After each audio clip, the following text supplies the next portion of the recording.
If you work in quality control at a candy factory, you know strict safety regulations come with the job. It's why you partner with Grainger. Grainger helps you find the high-quality and compliant products your business needs to inspect, detect, and help correct issues. And the sweetest part is, everyone gets a product that's as safe to eat as it is delicious. Call 1-800-GRAINGER, click Grainger.com, or just stop by. Grainger, for the ones who get it done.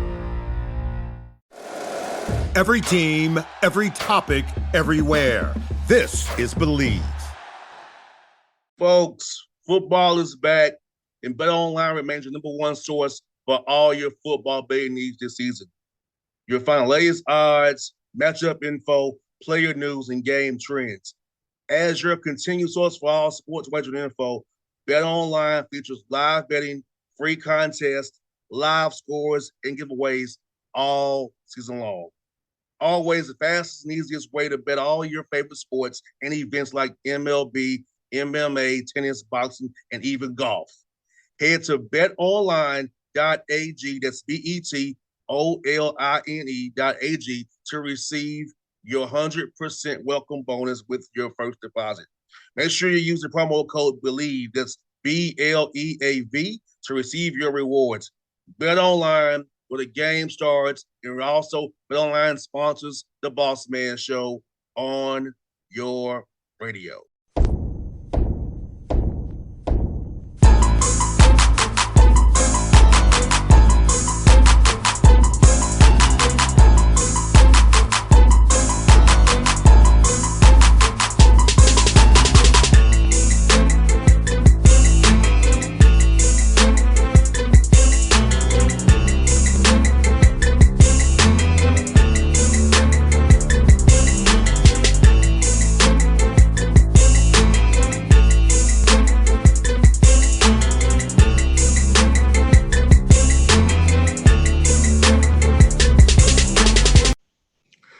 All right, folks, back on the Bossman Show here with Jared Dubin here, CBS NFL reporter. Also, he's about to for the NBA stuff. Jared, what's up, man? How you doing? I'm doing well, man. Thank you for having me. How are you? I'm great, man. Just trying to figure out why Jerome Boger, an Atlanta native, a Morehouse graduate, screwed the Falcons on Sunday in Tampa with Grady Jarrett just sacking the quarterback. Yeah, I saw that Perry Fuel, who's like the vice president of officiating now, came out this morning and was like, yeah, we think that was a good call. The league basically will just never admit a mistake with these kind of things.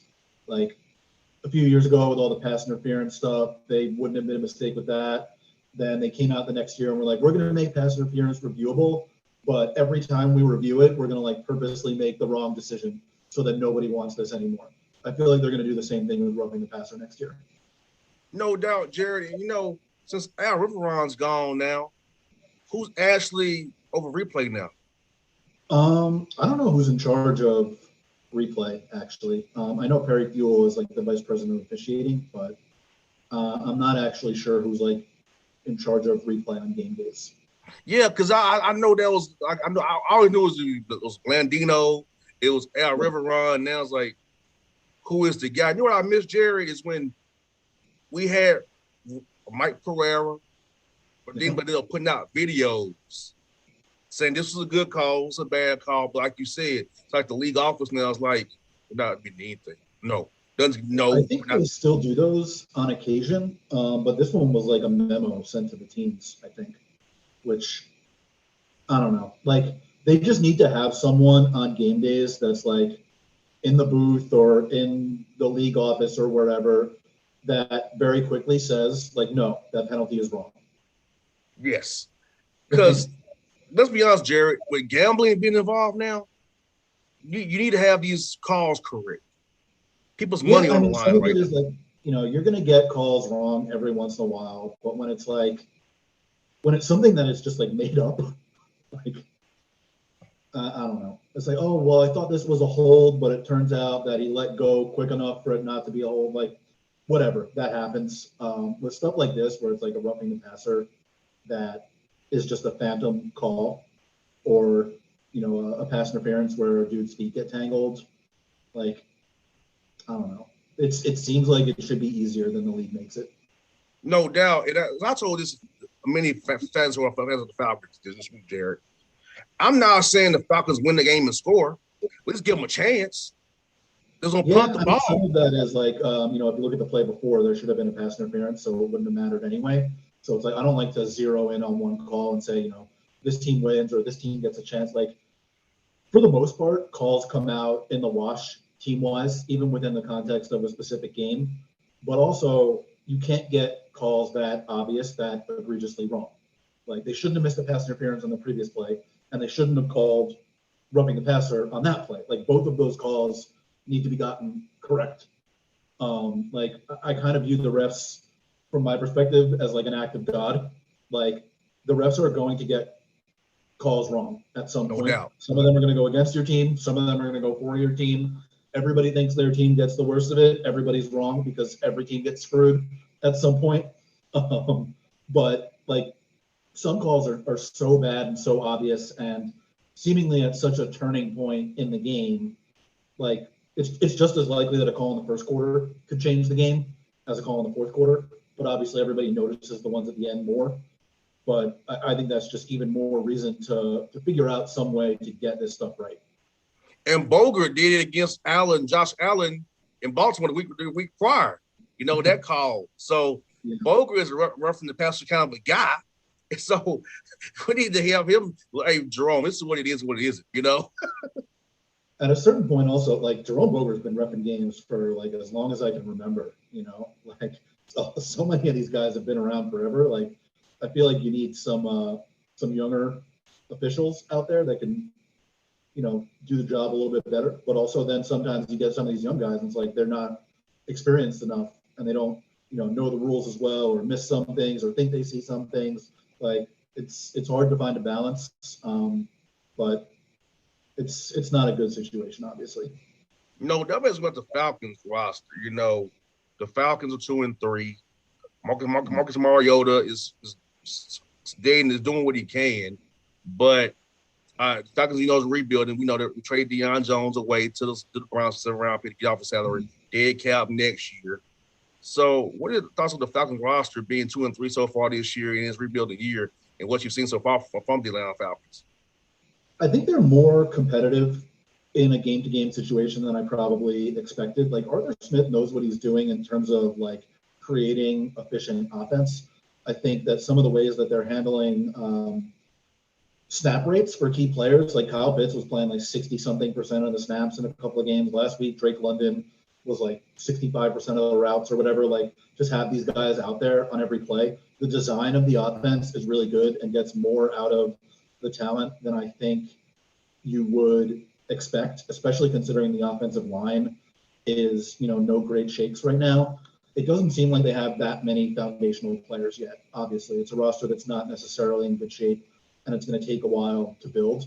In the meantime, being able to get more out of the talent on hand than you should is pretty good, because it gives you a sign that when you do have talent, you should be able to play well. But also, it's not as good because, like, you want a higher draft pick.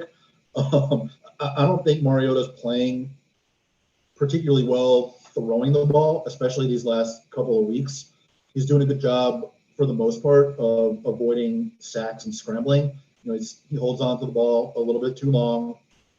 He's not necessarily going to create explosive plays on his own. They got to be schemed up for him. And so I feel like we have to see Desmond Ridder sooner or later, because the Falcons are going to have to make a decision whether or not to draft a quarterback this year. But, in the meantime, like, I didn't necessarily think we should have seen Ridder in last week's game, because, like, the offensive line was getting kind of overwhelmed. He wasn't really going to be put in position to succeed with no Kyle Pitts out there.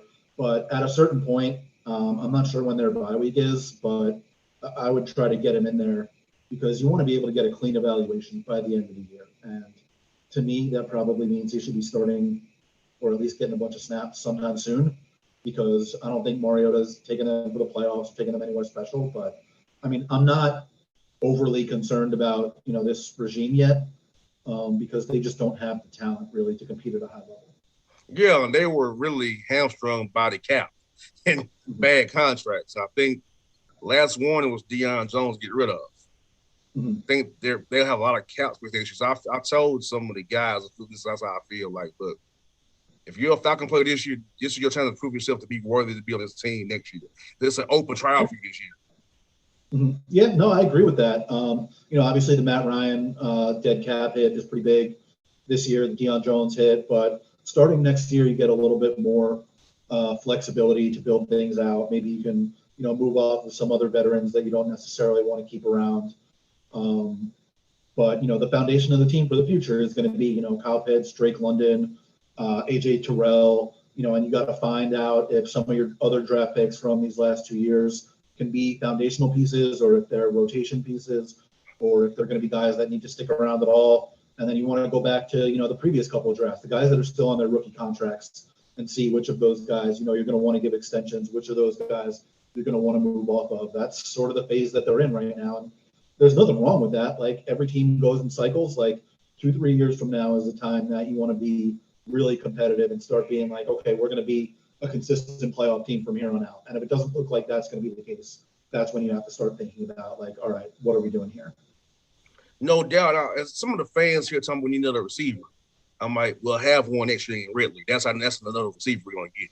It's like add an free agent and kind of really next year. Like, why are you all complaining about Zacchaeus and Edwards and Hodge? Like, look, next year we'll have Ridley to go with London and Pitts in the middle. Yeah, no, I mean, it's a good point. Obviously, you do need more than like 2 wide receivers to play. Arthur Smith is going to be a guy that uses more like 2 tight end and 3 tight end sets. So maybe not necessarily on his kind of team. You need 4 or 5 receivers.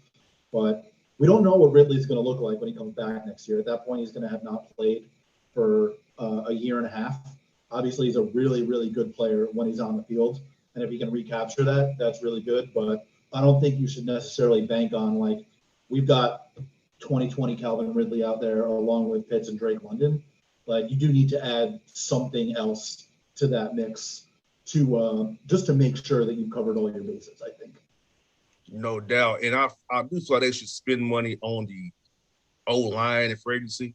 I don't know who's available, but you gotta get the trenches taken care of too.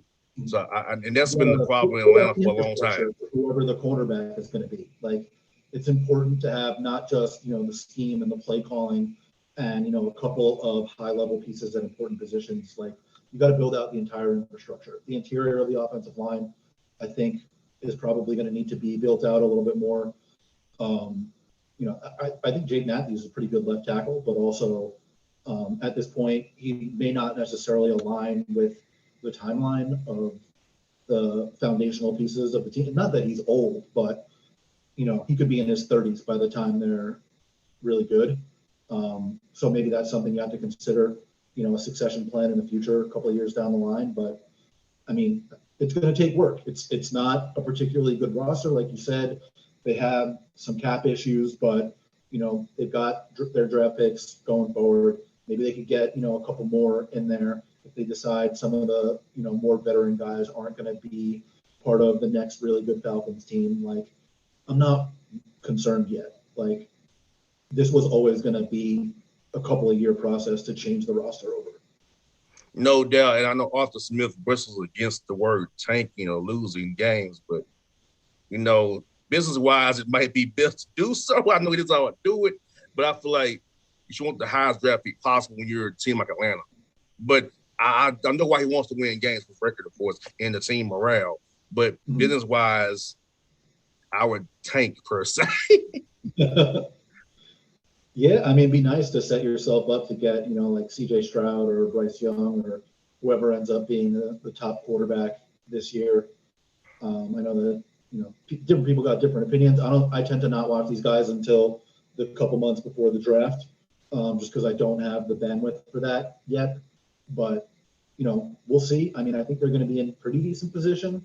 Like, I don't think they're going to have like the 17th pick in the draft or whatever, where they're like in the playoff conversation until the end of the season. I think it's more likely to be, like around 6 to 10 range, 6 to 12 range, whatever it is. Just seems like the quality of the roster is not high enough for them to be picking lower than that. And it's not the best position to be in. You want to be at like number 1 or number 2 if you're going to get a quarterback. But also, there's some other guys out there, or maybe you could try to move up, or, we'll see what happens. But I feel okay about what they've been doing so far. Like they've landed, I think, in the last 3 drafts, 3 like high quality players in the first round that are going to be foundational players for them. So that's a good sign. Just with the NFC South to be so down with Carolina being this bad, of course, firing Matt Rule this week. The Saints 2-3 as well. You expect the South to be down the way it is with 3 teams, with two teams 2-3, and the Panthers 1-4, and the Bucks kind of not playing as well as they could either. Yeah, I mean, I was not nearly as high as other people on the Saints this year.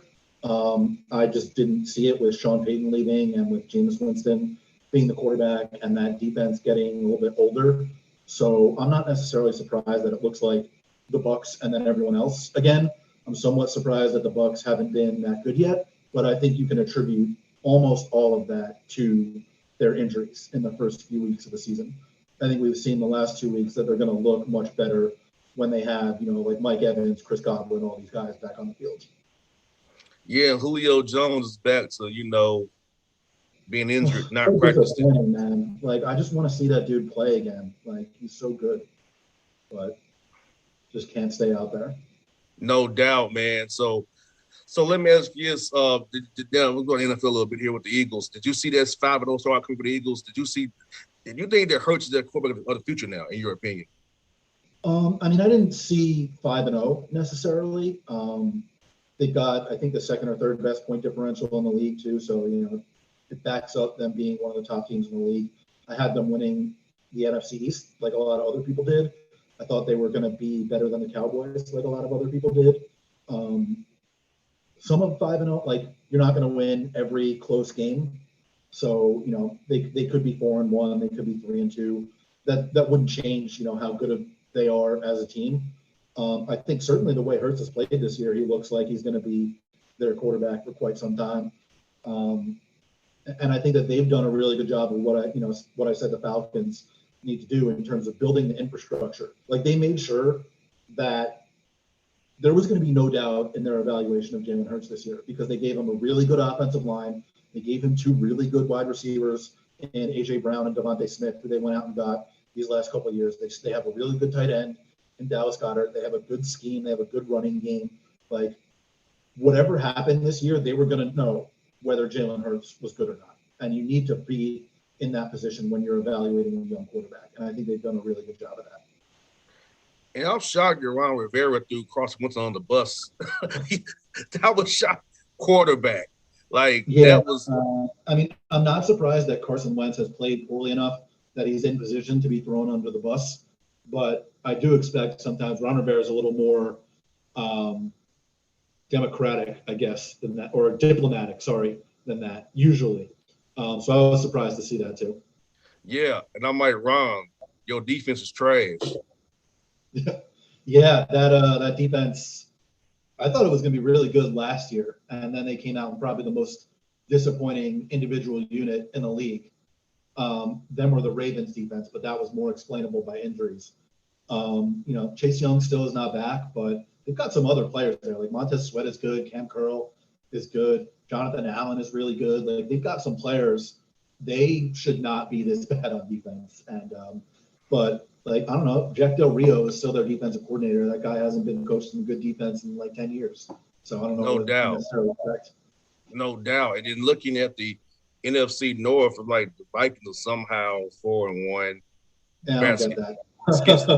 It's like they played like crap and got lucky, but it's like, really? The Vikings, I get Aaron Rodgers and the Packers struggling right now. Should have lost to the Giants, but the Giants is coaching. Hey, Brian Daboll this is just showing what when you have a good coach, what coaching can do for a team. Coaching sure. Got them 4-1, not talent. It's a masterclass in coaching to your personnel. Like he comes from the Bills. Their offensive coordinator, Mike Kafka, comes from the Chiefs. And this offense doesn't really look like either of those offenses because they don't have the quarterback to do that. They're running an offense that suits Daniel Jones. He's running the ball all the time. It's play action on like 40-something% of the dropbacks. Saquon is like the most heavily involved player, obviously, in the offense. Like, do I think they're a 4-1 quality team? No, obviously not. I'm pretty sure that they still have like a negative point differential or something like that. Like, they're not, they can't keep playing 1-score games all year and going 4-1. Like, that's just not going to happen. But being able to get better results than your talent level is a sign of good coaching. Yeah, 100%. Masterclass in coaching, and I'm seeing like, I never thought this, Jared, I would see Geno Smith was actually playing better than Russell Wilson in Denver. Did they actually make the right call may have been keeping Geno Smith over Russell Wilson. I can't believe it either. The Broncos are a mess, man, but I would much rather talk about what Geno Smith is doing. Like, some of it is somewhat unsustainable touchdown rates. Like, he's throwing like 7-8% of his passes as touchdowns, which just can't keep up. And they're like not running all that many plays per game. Their defense can't get off the field, so they have to keep scoring all these points. Who knows what the running game will look like now without Rashad Penny there, but he's playing at a really high level, man. It's not like he's getting lucky. He's making really good throws every week. Good for him. It reminds me, I guess, a lot of like Ryan Tannehill in Tennessee, where he was a guy who, wasn't particularly good as a starter, got relegated to a backup. Like, they brought him in for basically nothing, and then all of a sudden everything comes together in this 1 year when he's like 30 years old. And if he can keep it up, like, he's going to get a contract, like maybe not playing like, I think he's like third in EPA per play or something like that. I don't think he's going to keep that up. But if he's, 10th to 15th in the league, like, that's a good quarterback. No doubt, because we've seen some bad quarterbacking already in this league already. And I will say this, Matt Ryan looks like he got old and slower overnight in Indianapolis. The line ain't good either, but let's look at it, older and slower too. Last year, I wasn't sure how much of his like big step backward was him not being able to either move or really get the ball downfield. How much of it was just the situation and the conservative nature of the offense for a lot of last year. It looks like it was probably a combination of both. He doesn't look good. But that offensive line in Indianapolis has been really disappointing, not playing as well as it has over the last few years. Like, even Quentin Nelson hasn't been quite as good this year as he has for the significant majority of his career. The left tackle situation is a major issue. They've had their receivers out a couple of times, but he just looks cooked, man. Yeah, and Mike Tomlin's gonna go his first lose season, in my opinion. He's depending on Matt Canada, who wasn't good in college as a coordinator. I know the other line there is terrible too, but you gotta, like we talk about day ball, scheme to what you have, quick passes to answer your running game, But Matt Canada's doing what Matt Canada does everywhere he goes, just not being productive. Yeah, just keep running like 3 jet motions per snap. That'll work eventually. Exactly. Like, what are we doing, Mike Tom? Get rid of this guy. So, and Brissett came down here to Atlanta, and blew it. Like Brissett, like he plays well for about most of the game, but he makes about 2 or 3 dumb mistakes. Like, he could have ran that ball in for a touchdown. He at is least the first like down, at least. Backup quarterback. Like, if you need somebody to fill in for a game or two, you feel really good about him. If you need somebody to start long term, you don't feel that good about him. He proves it to us every freaking week. Every week. And every spot he's been in too, in New England, in Miami, in Indianapolis, like, we've seen the same thing. Like, if you need somebody to like hold you steady for a couple games, fine. But if you need him to start for a long period of time, it's probably not going to work out that well. No doubt. I got a couple for you, brother. Brandon Staley, that call on 4th down and 1. I think he's going to get himself fired doing this stuff eventually. I would say, like, it's somewhat more understandable because their defense hadn't looked all that good, particularly in the second half. They had let Cleveland, march down a couple of times. And it's a situation where, like, I feel like it was close to 4th and 2 than 4th and 1. So the models maybe didn't necessarily know that and recommending as strongly that they go for it. But in a situation where, like, if you convert, the game is over, it's a little bit more understandable than like a situation where if you convert, but you still need to do more to win the game. My thing is, they call the same thing every time on these 4th and 1 or 2s. Like, it's stick to one side and a slant on the other.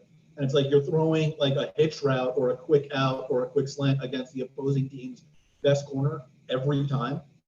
And the other teams know that. Like, call literally anything else, and I get it. But if they're going to keep calling the same thing and defenses know it's coming, you're dropping the odds of conversion from whatever you think they are to something much less. No doubt. It's so funny, seeing them do this stuff right here. And the hat I have on, last one I got for the Raiders, the hat I have on today to match my nice black, just pullover coat today. Talk about that, man, the McDaniels thing, man. So going for 2, could have rather than tying the game up. This is the whole Josh McDaniels and Oakland experience, not Las Vegas experience so far right now. Yeah, so I've heard it explained sort of 2 ways. The first is that, obviously you get the lead. So, basically, if you don't think you're the better team, then trying to make sure that the game ends in regulation, no matter what, might be an optimal strategy, which I kind of understand. Like, the Raiders clearly were not the better team in that game. So going for 2 and taking a lead and being like, well, let's try to play some defense. And if Kansas City gets super aggressive and goes down and scores, then, maybe we'll get the ball back for one more shot, which is kind of what happened to them, even though they didn't convert. So from that sense, I understand it. But if it was like, if you're going to do that, you do that with 27 seconds left, not 4 minutes and 27 seconds left. There's just way too much time for Mahomes to go down the field to score, even if you do take the lead. I do understand wanting to avoid overtime against that team, though, when you are not the better team. I just think it's much more of an optimal strategy with less time on the clock. No doubt. Well, Jared, thank you for your time. We're just getting down the road, but it was fun to talk football with you, my guy. Check out my CBS NFL writer, Jared Dubin, the Bossman Show. Be safe, brother. Talk to you soon, man. Thanks for having me, man. Have a good one. Anytime, brother.